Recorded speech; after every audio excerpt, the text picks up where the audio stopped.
there was an article in Mother Jones by a historian by the name of Patrick Wyman, Wyman. Really interesting article. Let me pull it up here if I can find it. Yeah. It's called How Do You Know If You're Living Through the Death of an Empire? Quite interesting. I highly recommend it. I'll put a link to it on the show notes as well. But if you go to Mother Jones or just search Mother Jones, Patrick Wyman, Wyman, it'll come up. And he makes a really interesting point. He's a specialist on Rome and, obviously knows a lot of the details on what happened with Rome.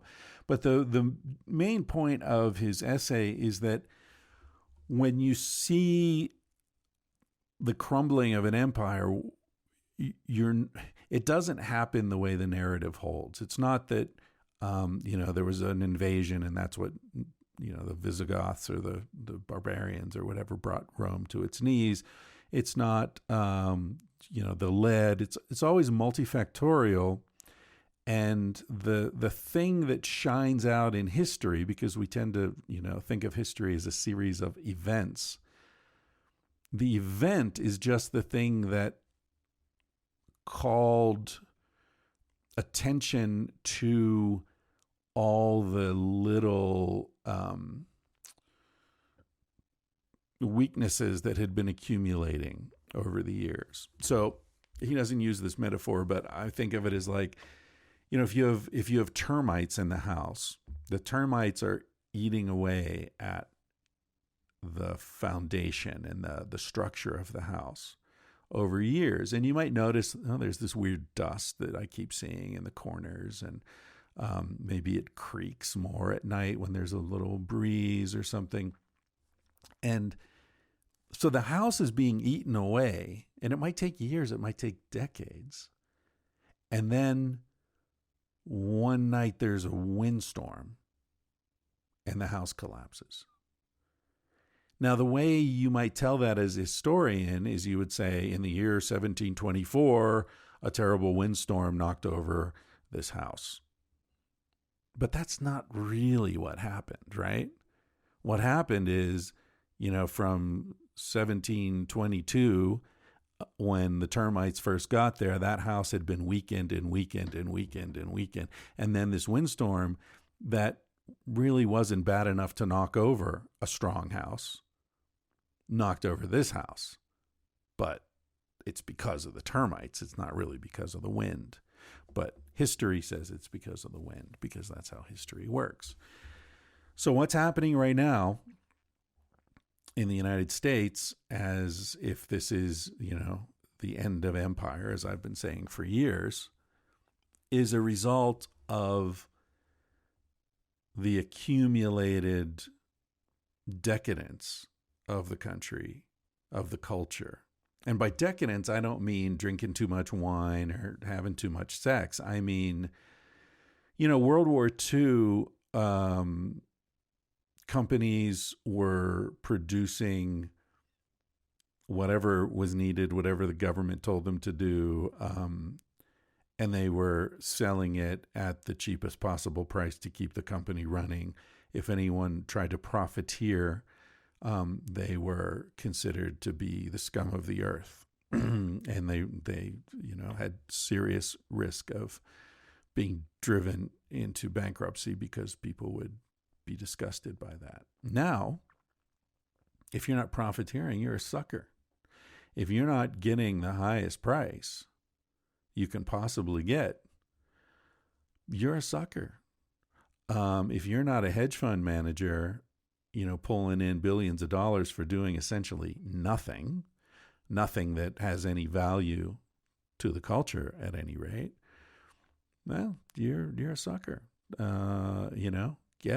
Get it while you can. I mean, the greed is good. Remember that Michael Douglas thing from the movie Wall Street? Greed is good. We have become a culture that believes that. And so you have, these Republican senators selling off all their stocks, making millions of dollars when they knew that this virus was going to be a shitstorm, but they were still telling Fox News and anyone who would listen, oh, it's no big deal. Don't worry about it. Meanwhile, they're calling their broker saying, sell, sell, sell, sell, sell. Are those guys going to prison? Doesn't seem like it. It was a one-day news issue. Now it's gone. Richard Burr was the main one that came up, and then there were some others. A senator from Georgia, a woman, I forget her name, but her husband's the chief of the New York Stock Exchange. Gee, wonder if she had any inside information.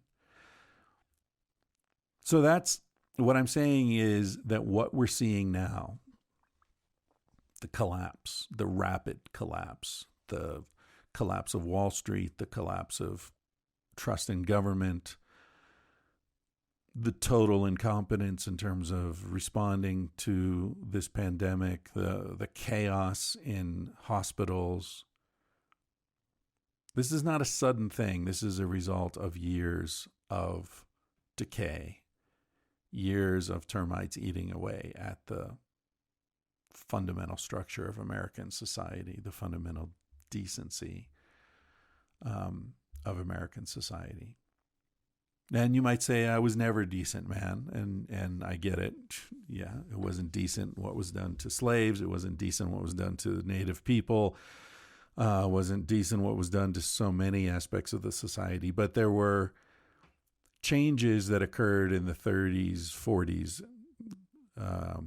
under FDR in response to the so-called Great Depression, where at least there was a general agreement that we were a community and that people deserved things like Social Security, medical care for people over 65.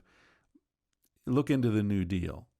That was an important change in American society, a swing of the pendulum away from rapacious capitalism, make it or fuck off, to we need to take care of old people. We need to take care of starving people.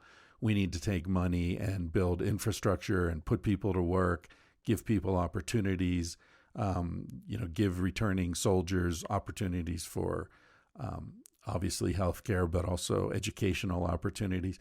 These things all came in the 30s and 40s under FDR.